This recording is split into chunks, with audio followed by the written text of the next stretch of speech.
Hi, I'm Richard Bernal for Kilson Street with Suavecito Pomade. Today we have a band from East Los Angeles, Twin Seas.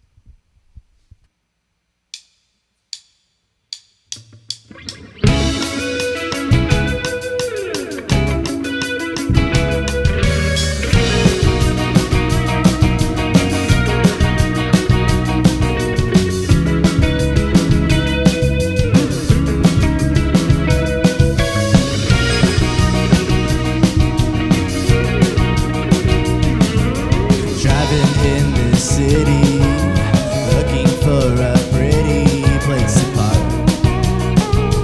Down to ride, although I ain't got much cash.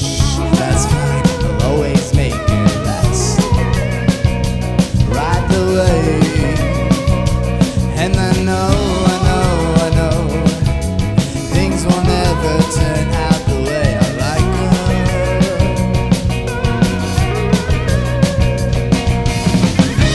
What goes up must go down. Turn me in, oh turn me out. Down to ride the wave. It's crashing down, no time is down. Take me in, oh throw me out. Down to ride the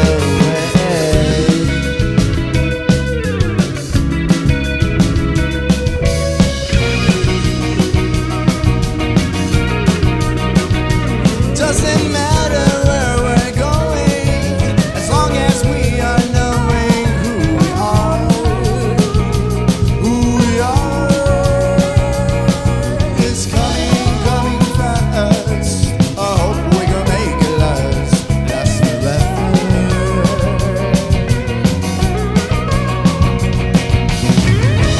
What goes up must go down. Turn me in, oh turn me out.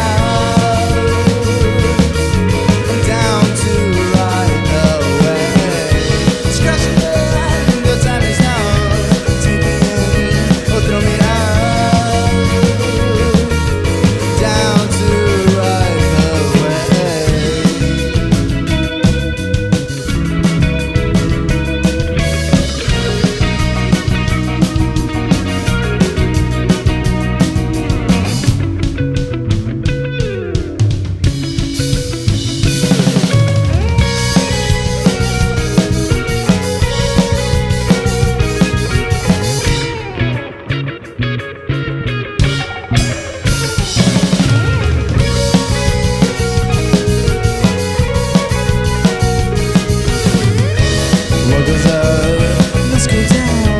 Turn me in, oh turn me out. Down to ride the wave. It's crashing down, the time is down. Take me in, oh throw me out. Down to ride the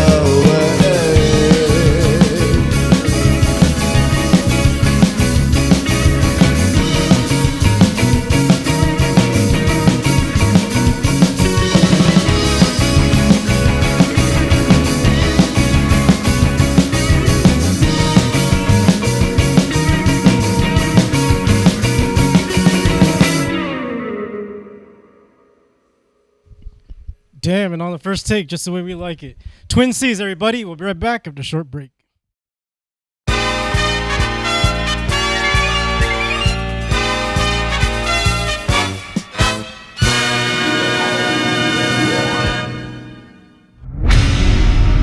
The world is full of some of the most stunning landscapes in the world, and humans are no match for the dangerous conditions that come upon it. But there's nothing even more matchfully dangerous than the billy goat. The billy goat stands on 4 hoofs at about 2.5 feet tall and bears a great beak that can snatch little baby boys up in less than a heartbeat. The numbers of the billy goat are growing every day. With the advent of conservation, the goat has managed to peek its head in every corner of this planet. Its hunger for fauna and flora make growing crops a challenge, causing famines and starvations worldwide. This by itself makes it one of the most dangerous mammals known to man on the planet. All right, we're right here with Twin C's. Names and ages. Eddie Bueno, 27. Fabian Marquez, 24. Jose Cruz, 24. Carlos Canovas, 24. So you might have seen, if you follow, which you should be, a couple of these cats. And what's the story on how you all came together? Well, this band kind of started as kind of a duo, kind of hence the name Twin C's. Eddie and I were working on songs together, and once we actually got these songs actually like fleshed out, we realized we needed a band, or else there's no way we were going to be able to perform these.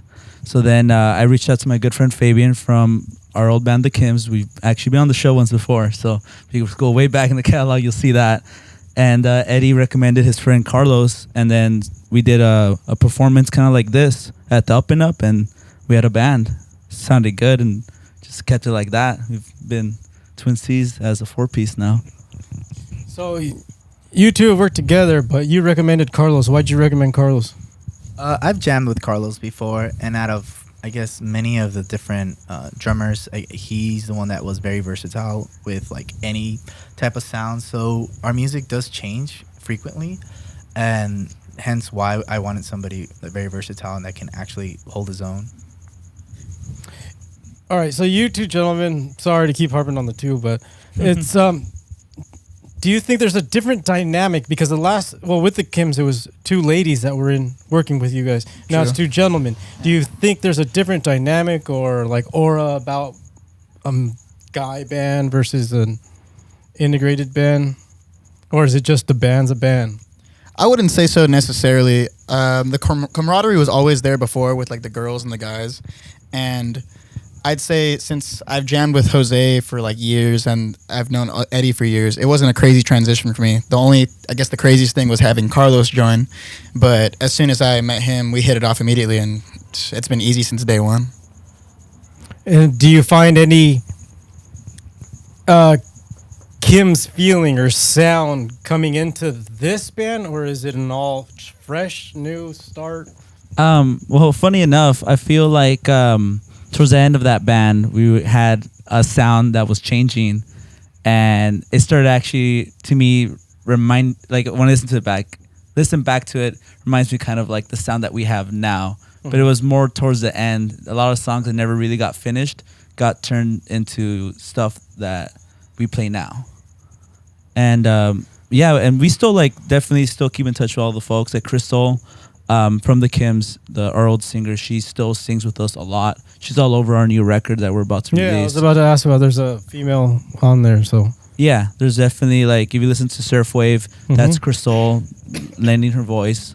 So she's still with us. Just we perform as a 4-piece. That's cool. Twin C's, the self-album. You guys talk about that? Well, I guess it's almost a year since we've started actually recording it. So it should be dropped off soon within the next 2 months, hopefully. We literally just finished last night, the final master. It's done now. And now it's just about publishing it and kind of making sure we present it in the best way we can. Mm-hmm.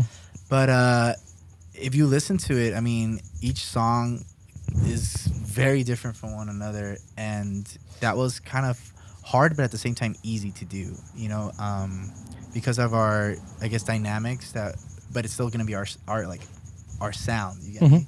I don't know if I'm explaining it right. It definitely made it interesting when we were putting the songs in a certain order. We didn't realize how much of an argument it would be with each other when we were let's put this song in front of this song and then in front of this one. Medals.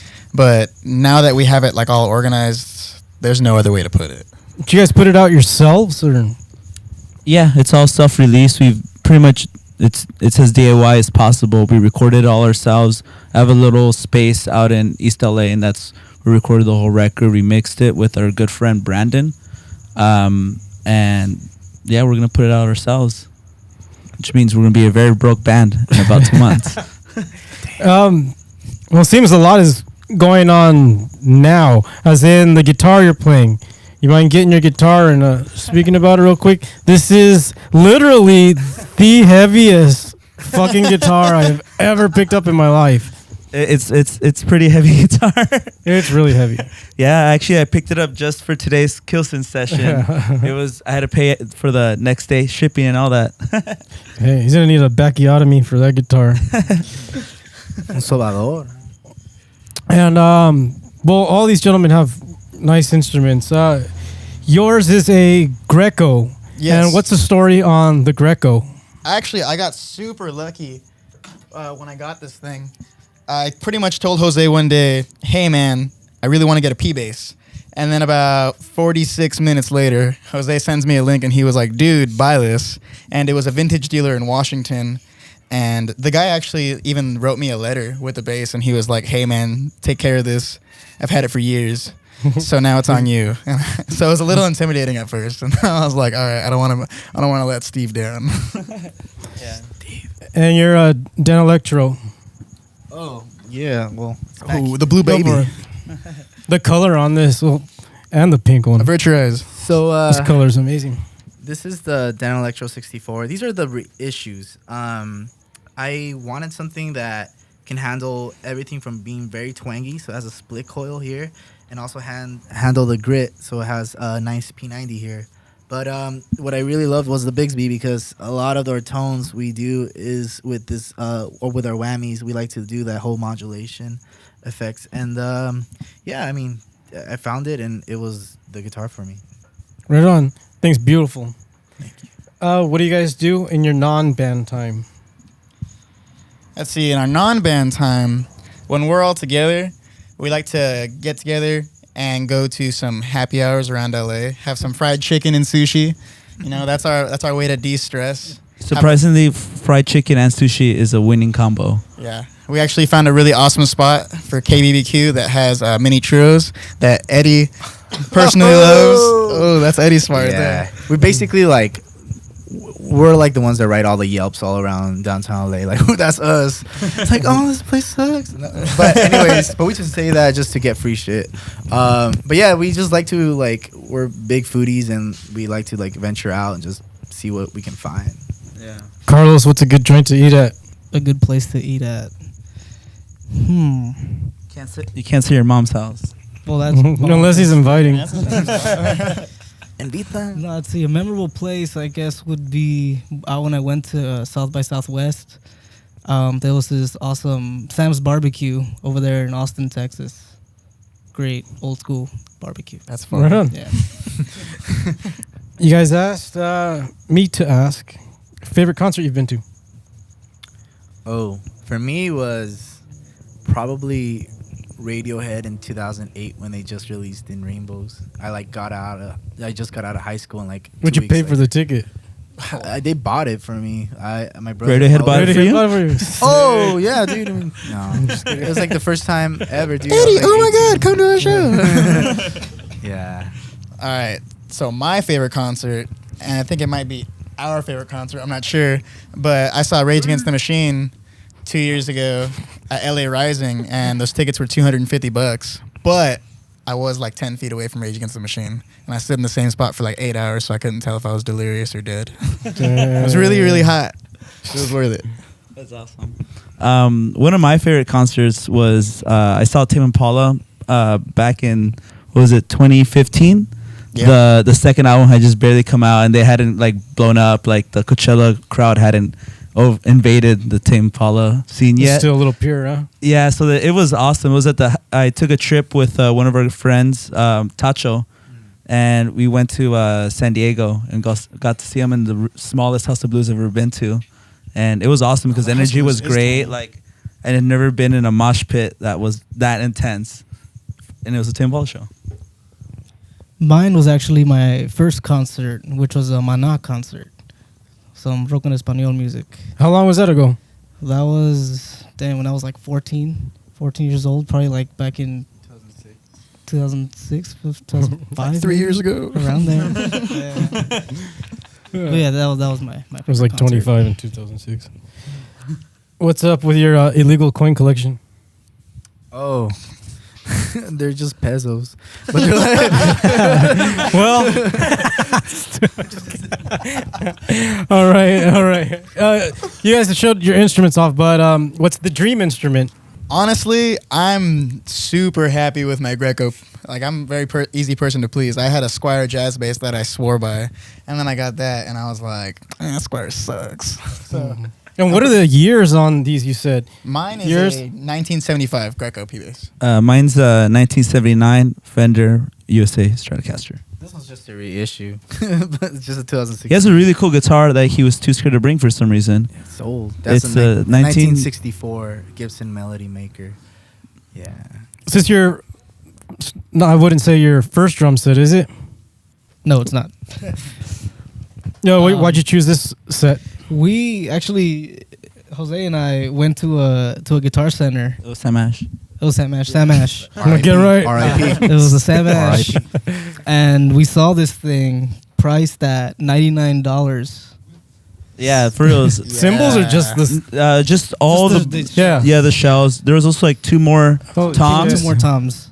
and it was just this beautiful like taxi yellow like stack of drums for $99. And then we asked them like, "Is this $99?" And they checked the price and like, "Yeah, that's it."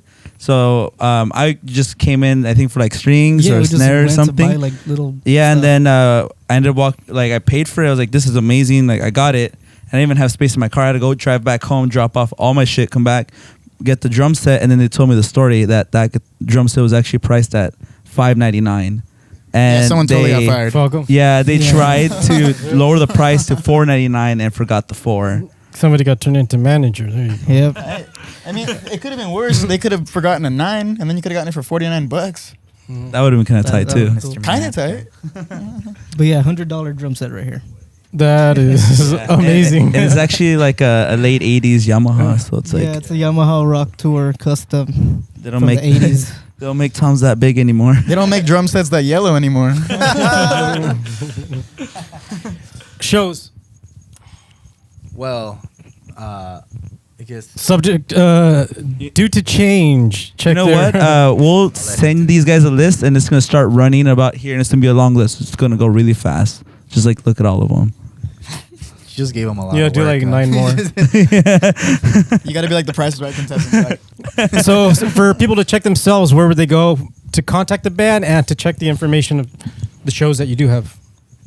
You can find us on Facebook.com, Twinsies. Then you can find us on Instagram, Twinsies Music, and what's her Twitter? It's also just Twinsies. Music, right? Yeah. And then if you want to send us an email twinsiesmusic@gmail.com, and that's also our Is the YouTube your guys? Yeah. Is Yes. it the same Yes. thing, Twin Yeah. Seas? yeah. They have some Twinsies. good videos. Go check them out. The sound's really good, and the videos are pretty cool. So from all of us here at Kilson Street with Suavecito Pomade, we'd like to thank Twin Seas.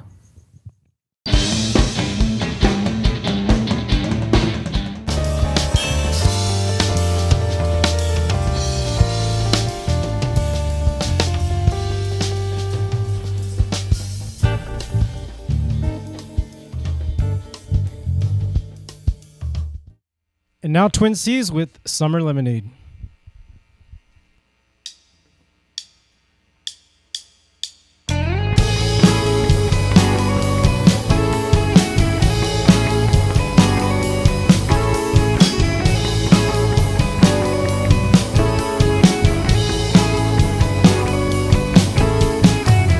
All the things you said about me, all that I should know.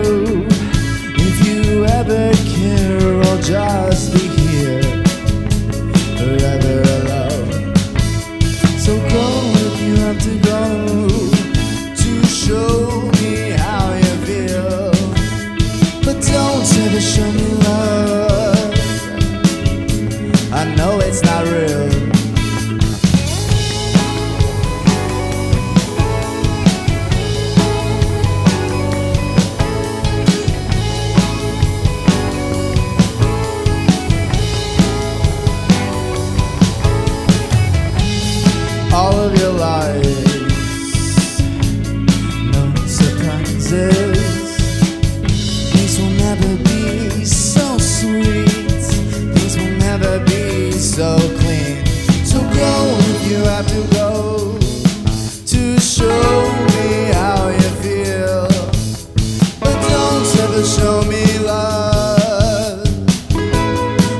for your show. Unless I know